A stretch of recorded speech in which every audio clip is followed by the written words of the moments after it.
व्याप्तं येन चराचरं तत्पदं दर्शितं येन तस्मै श्री गुरवे नमः। तस्मै श्री गुरवे नमः।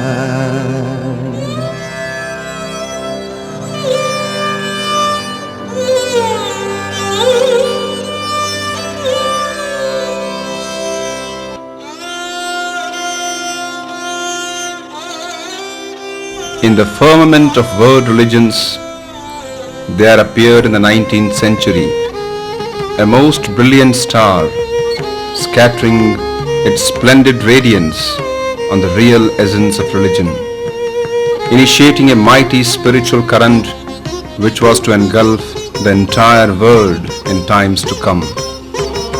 That great star was none other than Sri Ramakrishna Paramahamsa, who was the embodiment of eternal principles of religion.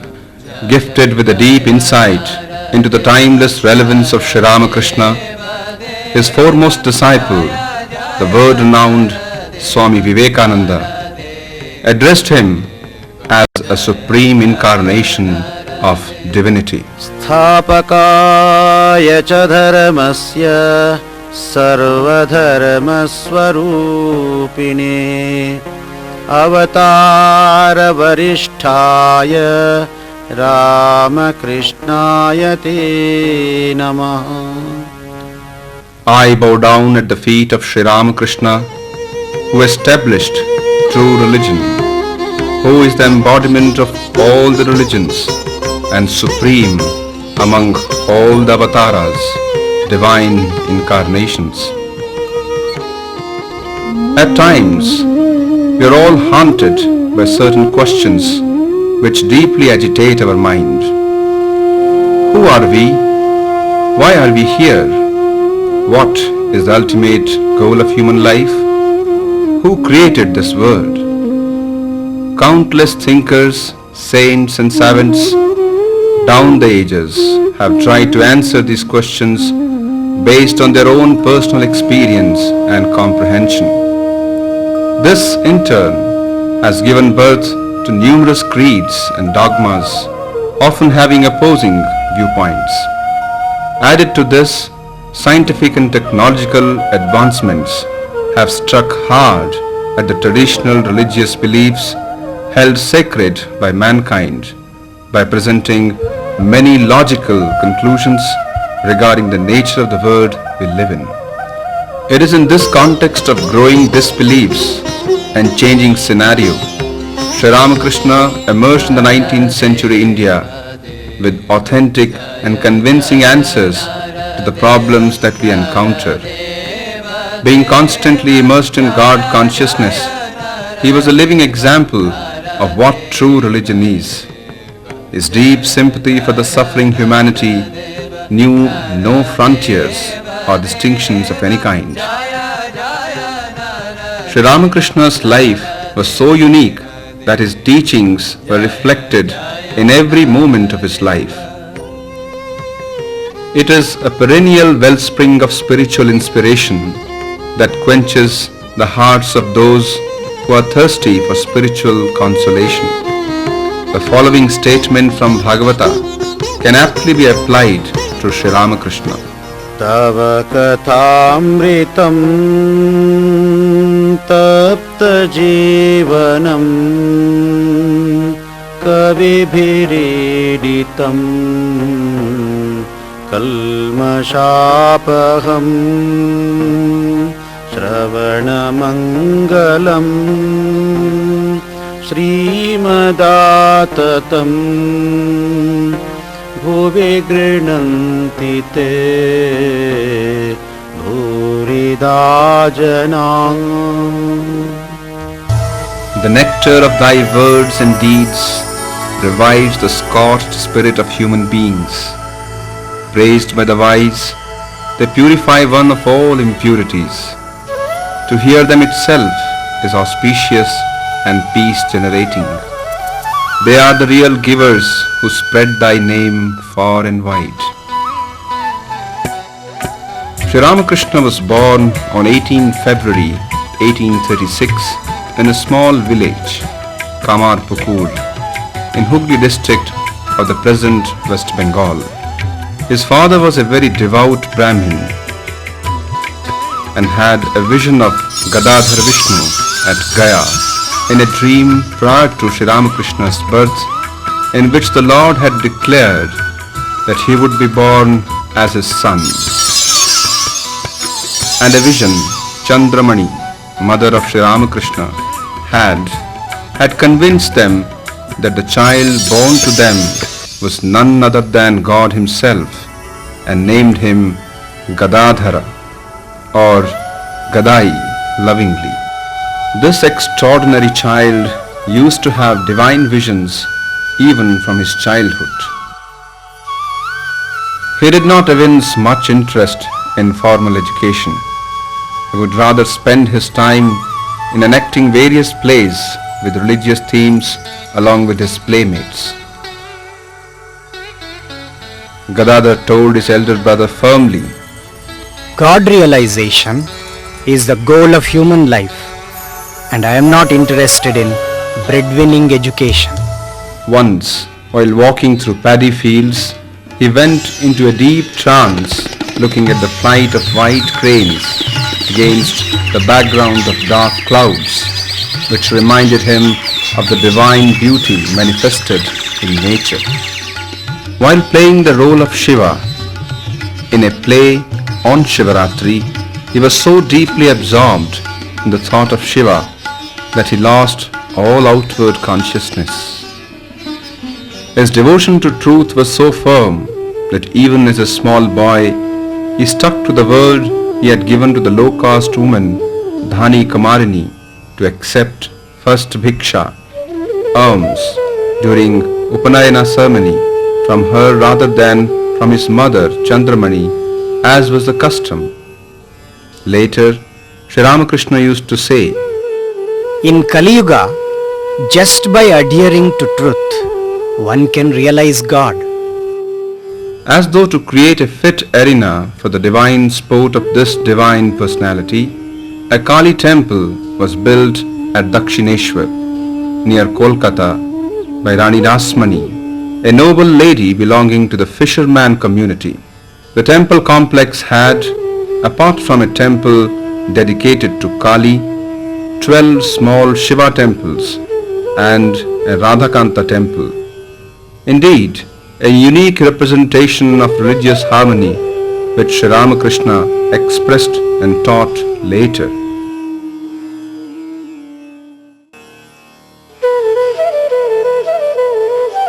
He became a priest at the Kali temple, but he was no ordinary priest. He wanted to see that living Divine Mother in her image. Sri Ramakrishna's yearning for divine vision was so intense that he would go up the roof and cry, Oh Mother, one more day has gone in vain, and still you have not graced me with your vision. when he decided to end his life, considering it futile, without the vision of Divine Mother, his intense yearning culminated in her vision. He became so immersed in the thought and visions of the Divine Mother that people took him to be mad. Chandramani Devi, his mother, naturally got concerned about her son's health and thought that marriage would be a good solution to bring him back to normalcy. He was married at the age of 23 to Sri Sarada Devi, a small girl of 5. This marriage, however, did not cure him of his divine intoxication. Rather, it opened a new chapter in the divine play that was to unfold later. After his marriage and return to Dakshineshwar, he again plunged into various spiritual practices. To the people who commented that he had gone mad, Sri Ramakrishna would say, Yes, everybody is mad in this world. Some are mad after women, some after money, but I am mad after God. he longed to know the truth behind various forms of God and paths leading to their realization. This led to a unique experiment stretching for 12 long years, unprecedented in the history of spirituality.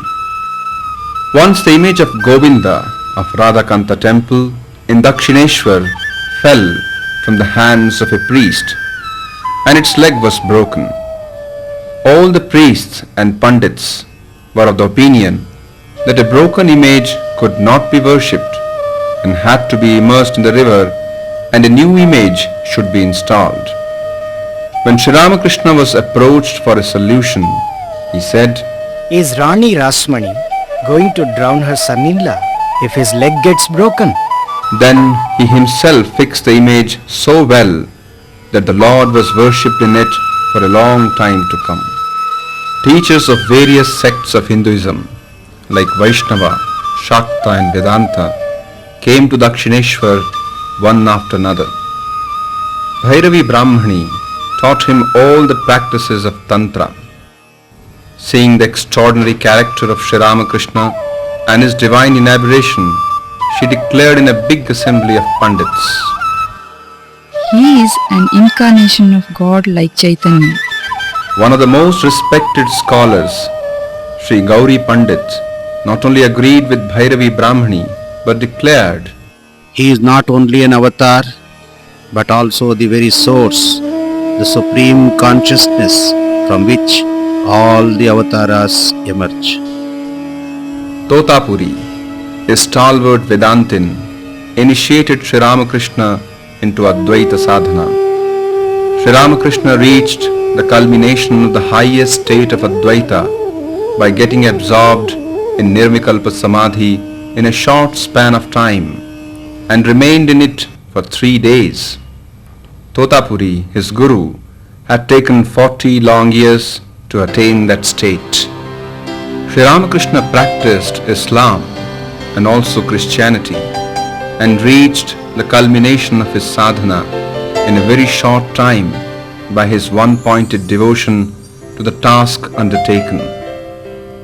After undergoing the various practices of different religious sects and realizing their spiritual values, he declared, As many faiths, so many paths. All paths lead to the same goal. During his sadhana, to get rid of the idea of his superior lineage, in the dead of night, Sri Ramakrishna would go to the yards of the outcasts and clean them with his matted hair. In the meantime, the rumors of his divine madness reached Sri Sarada Devi at Jairambati, who was about 18 years of age at that time. She decided to reach Dakshineshwar and serve Sri Ramakrishna in the hour of his need. Unaccustomed to that type of long walk, Sri Sharada Devi fell ill on the way.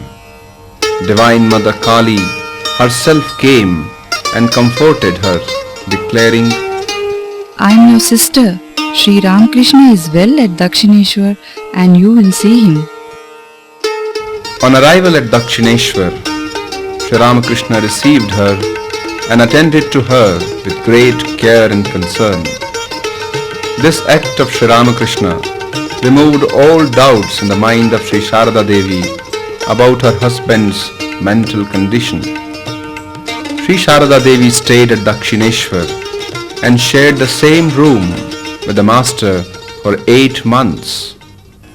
One day, Sri Ramakrishna asked her, Tell me, have you come to drag me down the road leading to worldly life? Replied Holy Mother without a moment's hesitation. Why should I drag you to the world? I am here to help you to realize your spiritual goal. On another occasion, Sri Sharada Devi asked Sri Ramakrishna while stroking his feet. How do you regard me?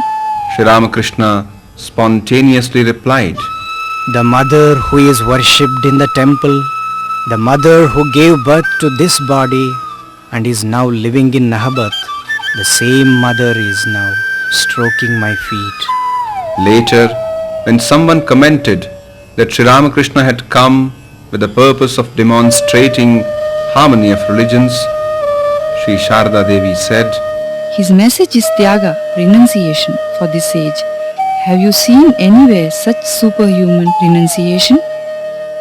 At the culmination of his sadhana, Sri Ramakrishna performed worship of the Divine Mother in Sharda Devi on the day of Falaharini Kali Puja, thus awakening the Supreme Mother in the person of Holy Mother Sri Sharda Devi. During one of her visits to Dakshineshwar from Jairambati, because of the fear of dacoits, her other companions had moved fast in Telobelo area and the Holy Mother was left behind. At that moment, she had to face a dacoit who confronted her. Unperturbed, she addressed him as father and the dacoit's wife as mother. That changed their attitude. They really treated the Holy Mother as their daughter and not only took care of her that night but visited Dakshineshwar later. The dacoit saw his chosen deity, Mother Kali, in the person of Holy Mother. Drawn by the aroma of his transfigured existence, spiritual seekers began to flock to Sri Ramakrishna from far and near, like bees to the fully blossomed flower. By his living example, he guided them in the path of spirituality. Amongst them were well-known persons like Keshab Chandra Sen, the head of Brahmo Samaj, and illiterates like Latu, who later became Swami Adbhutananda. By his mere touch, Sri Ramakrishna could transform persons like Girish Ghosh, a famous dramatist of Bengal who claimed himself to be the vilest of persons. Once while explaining the tenets of Vaishnava religion, comprising love for the divine name, service rendered to the devotees of the Lord, and compassion towards jivas, Sri Ramakrishna went into deep samadhi and coming down from that state uttered, No, not compassion to jivas, but service to them, realizing that they are so many forms of God Himself. He attracted one and all and would say that the devotees of God do not have any caste. He blessed one and all with his infinite compassion, including the sweeper of Dakshineshwar, Rasik Mehatar, who got the vision of God at the end of his life. Sri Ramakrishna's way of teaching was indeed unique. He did not expound any scriptural passages. He would bring to light a great scriptural truth using the most common daily happenings as illustrations. In the modern context, we believe one to be educated if one undergoes formal schooling and learns many subjects.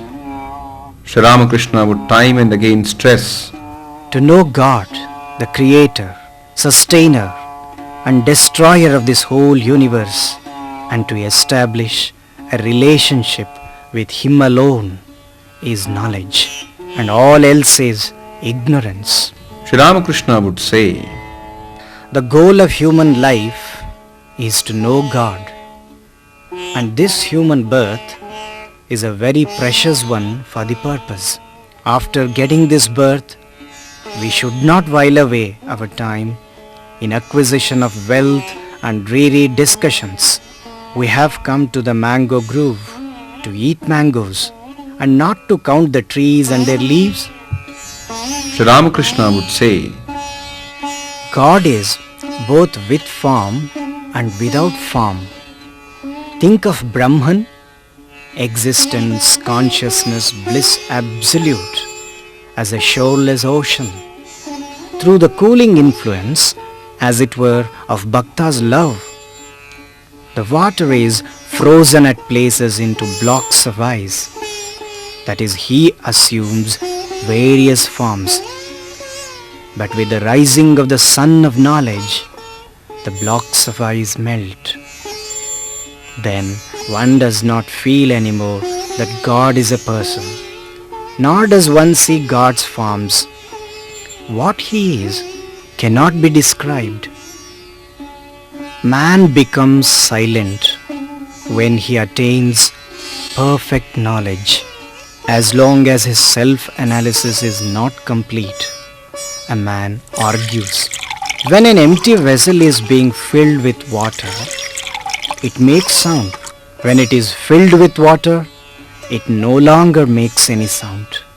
Then the water inside the vessel becomes one with the water in the lake outside.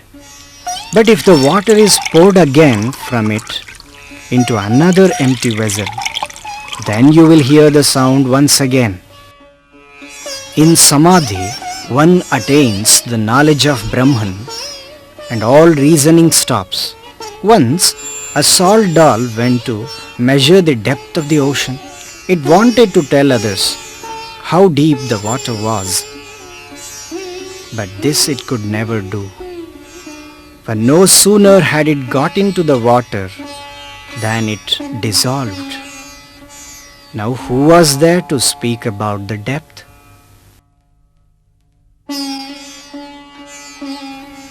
Under the spell of God's Maya, man forgets his true nature. The divine Maya is made up of 3 gunas, and all 3 are robbers. For they rob man of all his treasures and make him forget his true nature. The gunas are Sattva, Rajas and Tamas. The Tamas says, "Let us kill him." Rajas ties him. But Sattva releases him from bondage. Even Sattva cannot go with the man, for the police will arrest him. If one receives the Guru's grace, one will come to know one's real nature. Once, a tigress attacked a flock of sheep, but died there, giving birth to a cub. The cub grew in the company of the sheep, ate grass, and bleated like them. One day another tiger attacked the same flock and found a tiger bleating and running with the sheep. It seized the bleating tiger cub and took it to a pond and showed its reflection in water and made it realize that it was a tiger and not a sheep. Likewise, the Guru makes his disciple realize his real nature. Sri Ramakrishna would derive spiritual lessons even from an entertainment show. Once he was taken to a circus. Later, citing the example of the girl who performed a great feat in the circus, Sri Ramakrishna would remind the spiritual sadhakas the power of practice in these words.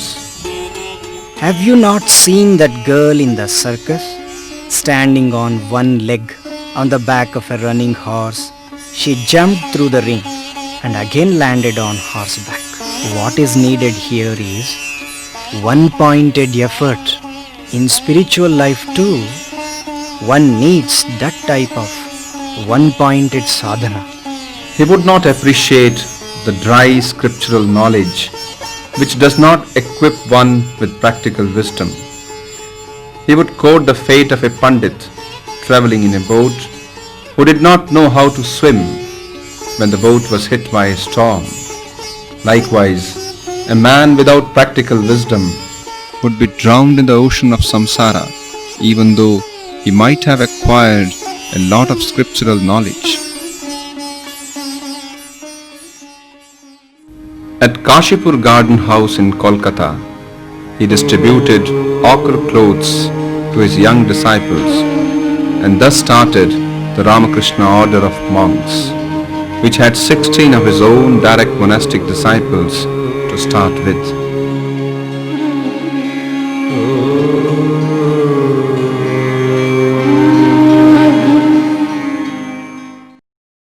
When Narain, later Swami Vivekananda, desired to stay in deep samadhi, Sri Ramakrishna rebuked him and said, You should be like a big banyan tree, giving shelter to the suffering humanity. He also commanded Holy Mother Sharada Devi to do something for the masses steeped in ignorance. Later, Holy Mother started and continued her spiritual ministration for 35 years, supporting the young monastic order with her motherly care. Holy Mother would say, Sri Ramakrishna saw mother in everyone, and to demonstrate the motherhood of God to the world, he has left me behind. Sri Ramakrishna had predicted, Naren will teach the world. and a large number of followers from abroad will come in due course. After a very eventful life of sadhana and spiritual ministration to the seeking aspirants, and creating the future band of monks under the leadership of Swami Vivekananda, Sri Ramakrishna entered Mahasamadhi on 16th August 1886. His disciples, under the leadership of Swami Vivekananda, established the monastery at Baranagar. Thereafter, Swamiji went out and moved as a wandering monk all over India and reached Chicago in America to attend the historic World's Parliament of Religions. This helped Vivekananda to come to limelight as a great word teacher. The success of Swami Vivekananda at the Parliament of Religions held at Chicago in September 1893 and his tremendous success as a preacher of Vedanta paved the way for the founding of the Ramakrishna Mission in 1897. The twin objective of the Ramakrishna Sangha, as proclaimed by him, Atmano Mokshartham Jagat Hitaya Cha, for one's own salvation and for the good of the world, guides the organization to this day. When Ramakrishna Mutt at Belur was established in 1901, Swami Vivekananda predicted, The spiritual force emanating from here will permeate the whole world, turning the currents of men's activities and aspirations into new channels. From here will be disseminated ideals harmonizing jnana, bhakti, yoga and karma. We shall make this mutt a great center of harmony. Our Lord is the visible embodiment of the perfect harmony of all ideals. In 1897, Swami Vivekananda, along with Sister Nivedita, initiated the plague relief in Kolkata, and Swami Akhandananda started the famine relief in Murshidabad area. Then on, relief and rehabilitation during natural calamities in various parts of the country has been one of the important service activities rendered by the mission throughout its history. In recent times, the mission has conducted massive relief and rehabilitation operations during devastating cyclone in Orissa in 2000 and earthquake in Gujarat 2001, where alone more than 20 crore rupees were spent.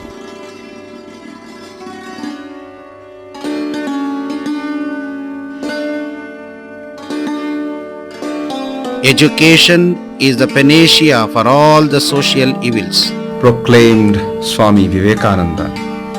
The mission's contribution in imparting education at all levels is very impressive. During 2001-2002, 170,000 students were getting education in over 600 educational institutions from primary to college level run by the Ramakrishna Mission. Apart from this, the contribution of the mission in the field of rural development also is quite impressive and substantial.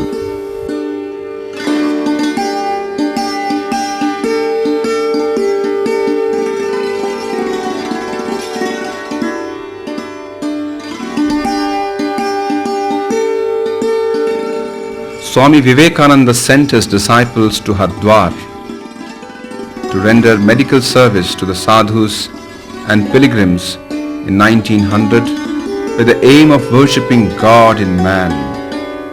That marked the beginning of the massive medical service rendered by the Ramakrishna Order today. During 2001-2002, mission has treated 74,000 inpatients through 14 hospitals and over 72.5 lakh patients through hospitals, dispensaries and mobile clinics it runs. There are over 4,000 publications of the Mutt and Mission on the life and message of Sri Ramakrishna, Swami Vivekananda and the Holy Mother, and also all the branches of Vedanta and Hinduism and other world religions. They are available in all the important Indian languages and in several foreign languages like English, Spanish, French and Japanese. The mission also publishes 17 journals in various languages. Ever increasing sale of its publications is an indication of their popularity. Ramakrishna Mutt and Mission have their headquarters at Belur Mutt, West Bengal, and have over 149 branch centers spread all over India and abroad. This holy order is on the march, and there is great demand for more centers from various quarters in India and abroad. At the end of his sadhana period, Sri Ramakrishna had given an earnest call from the rooftop of the temple at Dakshineshwar to all sincere seekers to share his spiritual legacy, and said, Any sincere seeker of God must come here. His call still beacons a large number of ardent spiritual seekers. Sri Ramakrishna's call to one and all is, first, set your life's compass always directed towards the goal of human life, to know the divinity within and manifest it. 2. To live in harmony with one and all. 3. To serve your fellow human beings as manifestations of God. 4. To see in all women the Divine Mother and respect the motherhood of God. 5. Speaking truth is the tapasya of Kali Yuga. Practice these in your lives and preach unto others this ideal for the glorious future of our motherland. Word thinkers on Sri Ramakrishna. Romain Rolland, the great French Nobel laureate. The man whose image I here evoke was the consummation of 2000 years of spiritual life of 300 million people. Mahatma Gandhi. The story of Ramakrishna Paramahamsa's life is a story of religion in practice. His life enables us to see God face to face. No one can read the story of his life without being convinced that God alone is real and all else is illusion.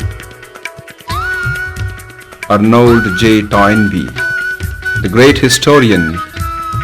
He practiced every form of Indian religion and Islam and Christianity as well. His religious activity and experience were in fact comprehensive to a degree that had perhaps never before been attained by any other religious genius in India or elsewhere.